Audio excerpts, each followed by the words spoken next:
പിതാവിൻ്റെയും പുത്രൻ്റെയും പരിശുദ്ധാത്മാവിൻ്റെയും നാമത്തിൽ ആമേൻ. എൻ്റെ പ്രിയപ്പെട്ടവർ, ഇന്ന് ഈ 9-ാം തീയതി ശനിയാഴ്ച അമ്മേ പരിശുദ്ധ അമ്മേ, അമ്മേ പരിശുദ്ധമേ, ദൈവമാതാവേ, കൃപാസനത്തിലൂടെ ഞങ്ങളുടെ ദേശത്തിനും അമ്മ മധ്യസ്ഥം തേടി തന്ന എല്ലാ അനുഗ്രഹങ്ങൾക്കും കൃപകൾക്കും ഞങ്ങളിപ്പോൾ ഹൃദയം നിറഞ്ഞ നന്ദി പറയുന്നു.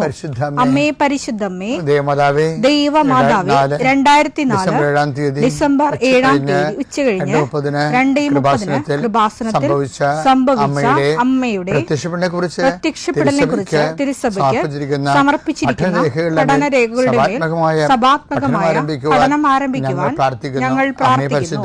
അമ്മേ പരിശുദ്ധമേ, ഭൂസ്വർലോകങ്ങളുടെ രാജ്ഞിയായ അങ്ങേയ്ക്ക് ഭൗമസംരക്ഷണത്തിനായി പ്രപഞ്ചപ്രകൃതിയെ തന്നെ തിരുസഭ പ്രതിഷ്ഠിക്കുവാൻ ഈ പ്രത്യക്ഷീകരണം വഴി ഇടയാക്കണമേ. പരിശുദ്ധമേ, ജപമാല മാതാവേ, സകല കൃപാസനം പ്രാർത്ഥനയോടും ചേർത്ത് ഞങ്ങളിപ്പോൾ പ്രാർത്ഥിക്കുന്ന ഈ കുടുംബത്തിന്റെ പ്രത്യേക നിയോഗം പറ മക്കളെ.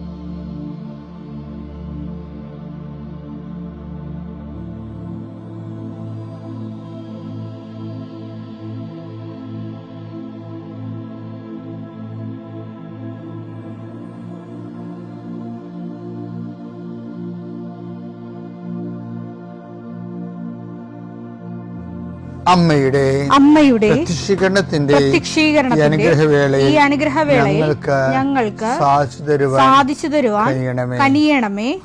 ആമേൻ. വിശ്വാസ പ്രമാണം.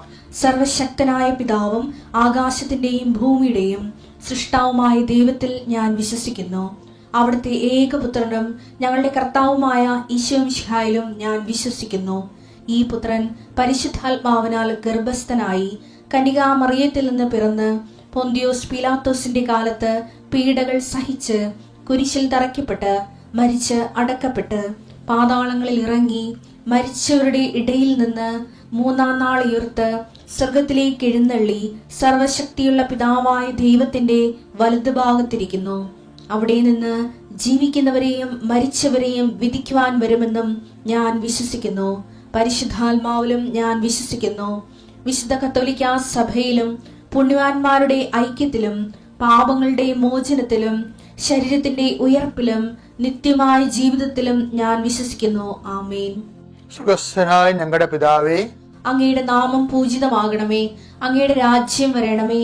അങ്ങയുടെ തിരുമനസ് സ്വർഗത്തിലെ പോലെ ഭൂമിയിലും ആകണമേ. അന്നു വേണ്ടുന്ന ആഹാരം ഇന്ന് ഞങ്ങൾക്ക് തരണമേ. ഞങ്ങളോട് തെറ്റ് ചെയ്യുന്നവരോട് ഞങ്ങൾ ക്ഷമിക്കുന്നത് പോലെ ഞങ്ങളുടെ തെറ്റുകൾ ഞങ്ങളോടും ക്ഷമിക്കണമേ. ഞങ്ങളെ പ്രലോഭനത്തിൽ ഉൾപ്പെടുത്തരുതേ, തിന്മയിൽ ഞങ്ങൾ രക്ഷിക്കണമേ. ആമേൻ. നന്മ നിറഞ്ഞ മറിയമേ, സ്വസ്തി. കർത്താവ് അങ്ങയുടെ കൂടെ സ്ത്രീകളിൽ അങ്ങ് അനുഗ്രഹിക്കപ്പെട്ടവളാകുന്നു. അങ്ങയുടെ ഉദരത്തിൻ ഫലമായി ഈശോ അനുഗ്രഹിക്കപ്പെട്ടവനാകുന്നു. പരിശുദ്ധ മറിയമേ, തമ്പുരാന്റെ അമ്മേ, പാപികളായ ഞങ്ങൾക്ക് വേണ്ടി ഇപ്പോഴും ഞങ്ങളുടെ മരണസമയത്തും തമ്പുരാനോട് അപേക്ഷിക്കണമേ. ആമേൻ. കർത്താവേ, നിന്റെ ഉന്നതമായ നാമത്തിന് സ്തോത്രം ചെയ്യും. കർത്താവേ, നിന്റെ വിശുദ്ധ പൗരോഹിത്യത്തെ മഹത്വപ്പെടുത്തണമേ. കർത്താവെ, സഭയിലുള്ള സാന്നിധ്യം പ്രകടമാക്കണമേ. 40 വർഷം ഞാൻ അർപ്പിച്ച കൃപാന്റെ യുഗതിയാൽ കൃപാസ്ഥാനത്താറെ ജീവനോടെ പ്രത്യക്ഷപ്പെട്ട മാതാവിന്റെ മാധ്യസ്ഥത ഇന്ന് അങ്ങയുടെ മക്കളെ പ്രാർത്ഥന കൂടുന്ന എല്ലാ മക്കൾക്ക് വേണ്ടി പ്രാർത്ഥിക്കുകയാണ്. നിന്റെ കൂടെ അമ്മ ഉണ്ടാവുമെന്ന് ഓർക്കണം ദൈവപൈതലേ. കർത്താവ്, കിടപ്പായിപ്പോയവര്, ഇങ്ങനെ ഒരു ആരോഗ്യമുണ്ട് പക്ഷെ കിടന്നു പോയവര്, ചിലപ്പോൾ അപകടം ഉണ്ടായി കിടന്നു പോയവർ, കർത്താവെ, പ്രഷർ വന്ന് കിടന്നു പോയവർ, കർത്താവിൻ്റെ തിരുമുറുവാർന്ന വലതുകരം, ആണിപ്പെടുതാറുന്ന അത്ഭുതകരം ആ കിടന്നുപോയ മക്കളുടെ മേൽ ശരീരത്തിൽ തലയ്ക്കപ്പെടട്ടെ. യേശുക്രിസ്തു ഉന്നതമായ നാമത്തിൽ നീ സൗഖ്യം പ്രാപിക്കട്ടെ എന്ന് കൽപ്പിക്കുന്നു. കർത്താവെ, പടലപ്പിണക്കങ്ങളും തൊഴുത്തിൽ കുത്തുമൂലം കുടുംബത്തിൽ കലഹവും കോലാഹലങ്ങളും സമാധാനം നഷ്ടപ്പെട്ട കുടുംബങ്ങൾ. നീ ഏത് ഭവനത്തിൽ പ്രവേശിക്കുമ്പോഴും ആ ഭവന സമാധാനം ആശംസിക്കണം. സമാധാന ദൂതൻ അവിടെ ഉണ്ടെങ്കിൽ നിൻ്റെ സമാധാനോടെ ഭരിക്കും. കർത്താവേ, അടിയൻ്റെ പ്രാർത്ഥന കൊണ്ടും അമ്മയുടെ പ്രത്യക്ഷീകരണം കൊണ്ടും കർത്താവേ, ആ കുടുംബങ്ങൾക്ക് സമാധാനം ഉണ്ടാകണമെന്ന് പ്രാർത്ഥിക്കുന്നു. പഠിക്കാൻ പോകുന്ന കുഞ്ഞുങ്ങൾ, പഠിക്കുന്നതിന് വേണ്ടി ഒരുങ്ങുന്ന കുഞ്ഞുങ്ങൾ, ഉപരിവിദ്യാഭ്യാസം വേണ്ടി ഒരുങ്ങുന്ന കുഞ്ഞുങ്ങൾ, പരീക്ഷയുടെ റിസൾട്ട് പ്രതീക്ഷിക്കുന്ന കുഞ്ഞുങ്ങൾ, കർത്താവെ, എന്തെല്ലാം കാര്യങ്ങൾക്ക് വേണ്ടി മക്കൾ വേദനിച്ചുകൊണ്ട് ആശങ്കപ്പെട്ടുകൊണ്ട് കണ്ണുനീരോടെ വിഷമിക്കുന്നുണ്ടോ ആ മേഖലയിലെല്ലാം പരിശുദ്ധാത്മ പ്രവർത്തിച്ചുകൊണ്ട് പെന്തക്കോസ്താ ദിവസത്തിന് മുമ്പ് ദൈവമായതല്ലേ നിൻ്റെ വിഷയത്തിൽ ദൈവം തീരുമാനമെടുക്കാൻ പോകുന്നു. കർത്താവിൻ്റെ മുമ്പിൽ നീ ജാഗ്രതയോടെ പെരുമാറുക. കർത്താവെ, അകലം വിട്ടുപോകുന്നവർ, രാജ്യം വിട്ടുപോകുന്നവർ, വീട് വിട്ടുപോകുന്നവർ, ഞങ്ങൾ കണ്ണുമ്പിൽ മറയുന്നവർ കർത്താവിൻ്റെ കൃപയാൽ നിറക്കപ്പെടട്ടെ എന്ന് പ്രാർത്ഥിക്കുന്നു. എൻ്റെ കർത്താവെ, ജോലിയില്ലാത്തതിൻ്റെ പേരിൽ വിസ പുതുക്കാത്തതിൻ്റെ പേരിലും യാത്രയ്ക്ക് നാട്ടിലേക്ക് വരാൻ പറ്റാത്തതിൻ്റെ പേരിലും തിരിച്ചു പോകാൻ പറ്റാത്തതിൻ്റെ പേരിലൊക്കെ കുടുങ്ങി കിടക്കുന്നവർ എൻ്റെ കർത്താവിൻ്റെതുമായ എന്തെങ്കിലും ബന്ധനങ്ങളെ ഞാൻ അർപ്പിച്ച 40 വർഷത്തെ ബലിയുടെ ശക്തിയാൽ ബന്ധിക്കുന്നു, അഴിച്ചു മാറ്റുന്നു. കർത്താവിൻ്റെ കരുണ നിന്നെ ആവശ്യിക്കുകയും നീ വിടുതൽ പ്രാപിക്കുകയും ചെയ്യട്ടെ. I command you in the name of Jesus Christ, you be healed and delivered. പിതാവും പുത്രനും പരിശുദ്ധാത്മാവിശ്വരം എന്നേക്കും ആമേൻ. എൻ്റെ പ്രിയപ്പെട്ടവരെ, നമ്മൾ ഇന്നലെ ഉപ്പിനെക്കുറിച്ചാണ് കണ്ടതല്ലേ. ഉപ്പ് ഒരു മനുഷ്യരുടെ മുമ്പിൽ ക്രിസ്തുവിനെ മനുഷ്യൻ സ്വീകരിക്കുമ്പോൾ ഉണ്ടാകുന്ന അധിക രുചിയും എൻഹാൻസ്മെൻ്റ് അല്ലേ, enhancement the behaviour with the spirit of Christ. അതാണ് ഞാൻ ഈ പറഞ്ഞുകൊണ്ടിരിക്കുന്നത്. കർത്താവിൻ്റെ ചൈതന്യത്തിൽ ജീവിതത്തിൽ, കർത്താവിൻ്റെ കൃപയിൽ ജീവിതത്തെ പുതിയ ചൈതന്യത്തിലേക്ക് ബൈബിൾ ഉപയോഗിക്കുന്ന. അപ്പം നമ്മൾ പെന്തക്കോസ്താ തിരുനാളിലേക്ക് പോകുമ്പോൾ ഈ പുതിയ ചൈതന്യത്തെക്കുറിച്ച് എസെക്കിയേൽ 11:19 നോക്കാം. അവർക്ക് ഞാൻ ഒരു പുതിയ ഹൃദയം നൽകും. Enhancement with the spirit of Jesus ആണ്. അവർക്ക് ഞാൻ പുതിയ ഹൃദയം നൽകും. ഒരു പുതിയ ചൈതന്യം, ഒരു പുതിയ ചൈതന്യം അവരിൽ ഞാൻ നിക്ഷേപിക്കും.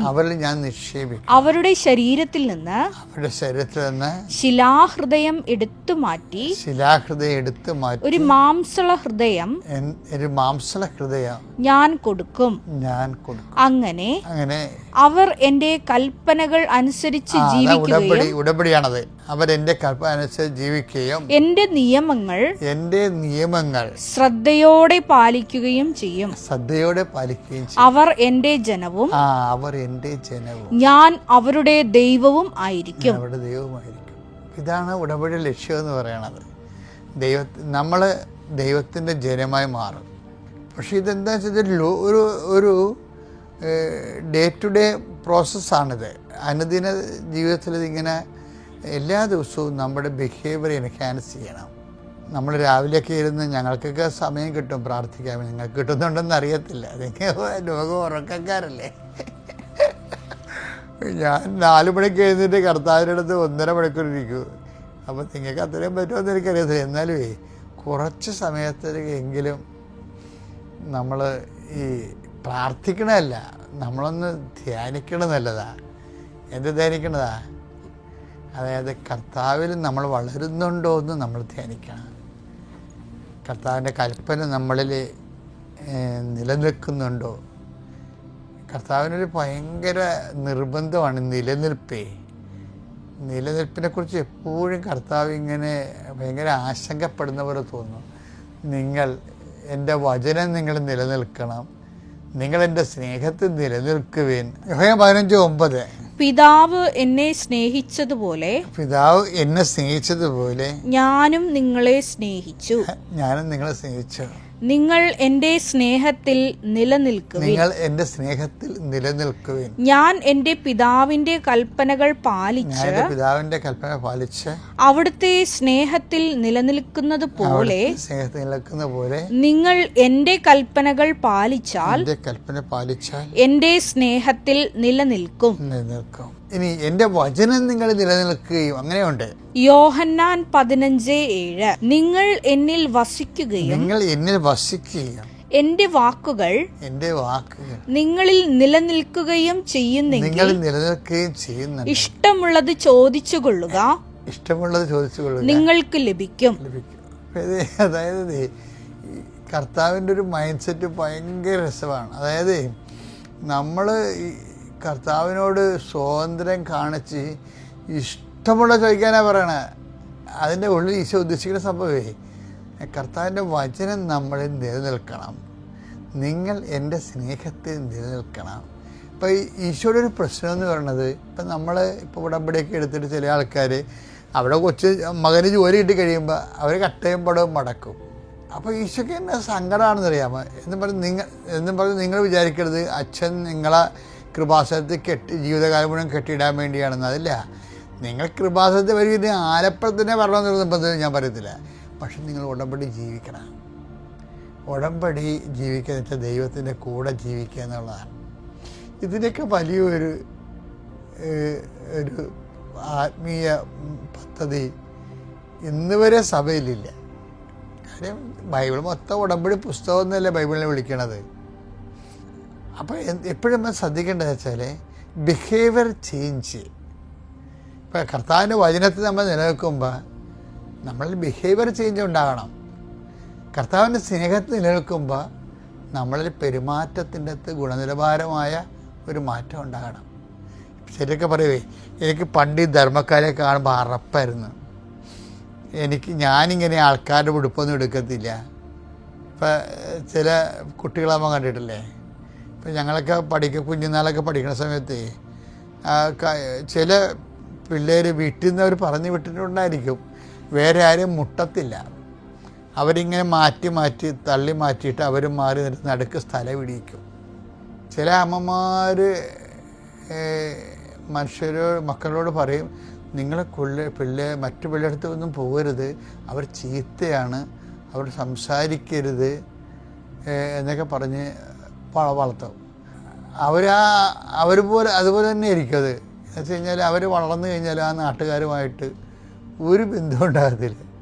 ഈ രാജ്യം വിട്ടു പോകുന്ന ആൾക്കാരില്ലേ, അതിനകത്തൊരു 2% നാട്ടുകാരുമായിട്ട് പണ്ടേ ബന്ധമില്ല അവർക്ക്. കാര്യം എന്ന് വെച്ചാൽ അവരെ വളർത്തിയിരിക്കുന്ന രീതി ബ്രോട്ടപ്പ് അങ്ങനെയാണ്. മറ്റുള്ളവർ അഴുക്കാണ്, കൊള്ളാത്തവരാണ്, സംസാരിക്കാൻ കൊള്ളാത്തവരാണ്, അവിടെ ചീത്ത സ്വഭാവക്കാരാണ്. ഇവരുടെ പ്രിജുഡ്യൂസുകൾ,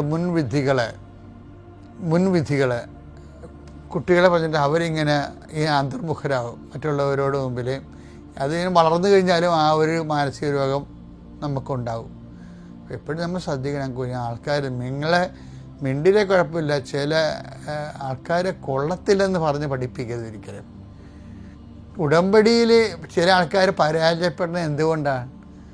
മറ്റുള്ളവർ കൊള്ളത്തില്ല, അവരോട് സംസാരിക്കാൻ കൊള്ളത്തില്ല, അവർ മോശമാണ് ആൾക്കാരെന്ന് കുഞ്ഞുനാളിലെ മുതൽ പറപ്പിച്ച കാരണം ഇവർക്കൊരു പത്രം വരെ കൊടുക്കാൻ പാടാണ്. അവരെ സഹായിക്കാൻ ഇവർക്ക് പറ്റത്തില്ല. കാര്യം എന്താണ്? ഇവരെ പുറകിൽ നിന്ന് അവരെ പിടിച്ച് വലിക്കും. ആരെയാണ്? ഈ ചത്തുപോയ അമ്മയുടെ ആത്മാവാണ് പിടിച്ചു വലിക്കണത്. കാര്യം അമ്മ ഇങ്ങനെ പറഞ്ഞു കൊടുത്തിരിക്കുകയാണ്, മറ്റുള്ളവർ കൊള്ളത്തില്ല എന്ന്, അയൽവാസി കൊള്ളത്തില്ല, തെക്കോട്ട് ഇപ്പോൾ ചില മരുമക്കൾ കെട്ടി വീട്ടിൽ വരുമ്പോൾ എന്തുകൊണ്ട് മരുമക്കളോട് ഭയങ്കര വഴക്കുണ്ടാകണം? എന്തുകൊണ്ടാണ്? ഈ തള്ളു നടന്ന് എല്ലാവരെയും വെറുപ്പിച്ച് കാണും. അവർക്കങ്ങനെ വെറുക്കാൻ പറ്റിയ ആൾക്കാരൊന്നും അല്ല. ഇപ്പോൾ ഞാനൊരു ഇടവക വികാരിയായിട്ട് ചെല്ലുമ്പോൾ കുറേ അണ്ണന്മാരിങ്ങനെ 2 ദിവസം നമ്മുടെ മേട കയറി ഇറങ്ങും. എന്താ പറഞ്ഞത്? അച്ഛാ ഞങ്ങളൊക്കെ ഇടയ്ക്കൊക്കെ ഒന്ന് സഹായിക്കാവേ, അച്ഛൻ എന്തുകൊണ്ട് ഞങ്ങളോട് പറയണം കേട്ടോ. അപ്പം നമ്മൾക്ക് നല്ല തകപ്പെട്ട മനുഷ്യരാണല്ലോ എന്ന്. പിന്നെ ചില ആൾക്കാരൊക്കെ സൂക്ഷിക്കണം കേട്ടോ, അബദ്ധത്തിന് വേണ്ടി ഒരു കാര്യമില്ല. എന്നിട്ട് ഇവർക്ക് വെറുപ്പുള്ളവരുടെയൊക്കെ നമ്മളോട് ഇങ്ങനെ പറഞ്ഞു തരും. നിർഭാഗ്യവശാൽ ചില അച്ഛന്മാരെങ്കിലും ഇവന്മാരുടെ മധുരക്കെണിയിൽ വീണു പോകും. ഇതൊരു ഹണി ട്രാപ്പാണേ. അച്ഛന്മാർ സ്ഥലം മാറി ചെല്ലുമ്പോൾ ആദ്യത്തെ ഈ ഹണി ട്രാപ്പുകാർ ആദ്യത്തെ 5 ദിവസങ്ങളിൽ ഇവർ വന്നുകൊണ്ടിരിക്കും. കാര്യത്തിൽ ഇവർ കോമ്പറ്റീഷനിൽ പരാജയപ്പെട്ടരും ഇവർ പുറന്തള്ളപ്പെടാതിരിക്കാൻ വേണ്ടി ഇവരൊരു സിറ്റുവേഷൻ ഉണ്ടാക്കുക. ഇത് തന്നെയാണ് കെട്ടിച്ചെല്ലുന്ന മരുമക്കൊക്കെ ഉണ്ടാകണത്. അമ്മ പറയും അവിടെ പോകരുത്, ഇവിടെ പോകരുത്, അവൾ കൊള്ളത്തില്ല, അവൾ അഴുക്കാണ്, അവൾ വേറെ ഇടത്തിൻ്റെ കൂടെ ജീവിക്കണത്. ആരും അറിഞ്ഞ് കാണത്തില്ലേ. പക്ഷേ ചില മരുമക്കൾ സ്മാർട്ടാണ്.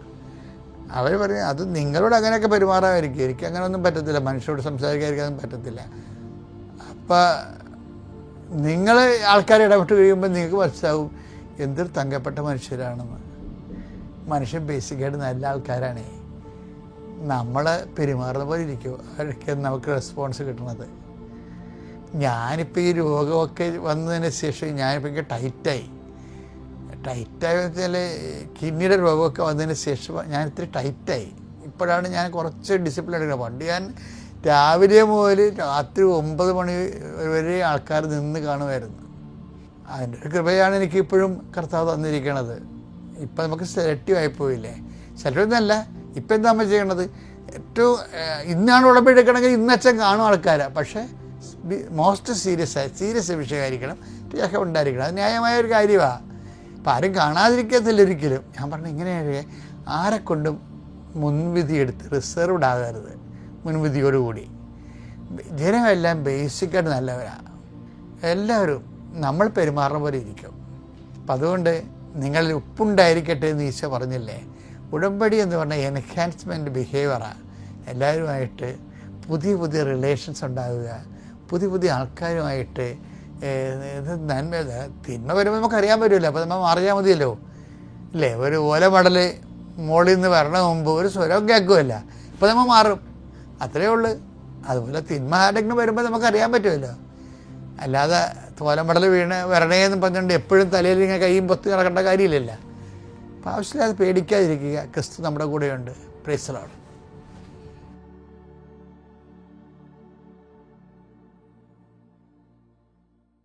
അത്യപൂർവ ദൈവാനുഭവങ്ങൾ ഇനി നിങ്ങൾക്കും സ്വന്തം. ഈ യൂട്യൂബ് ചാനൽ ഇതുവരെ സബ്സ്ക്രൈബ് ചെയ്തിട്ടില്ലെങ്കിൽ ഇപ്പോൾ തന്നെ സബ്സ്ക്രൈബ് ചെയ്യുക. ഈ വീഡിയോ ഇപ്പോൾ തന്നെ നിങ്ങളുടെ സുഹൃത്തുക്കൾക്ക് ഷെയർ ചെയ്തുകൊണ്ട് കർത്താവിന്റെ പ്രേക്ഷിതരാകുക.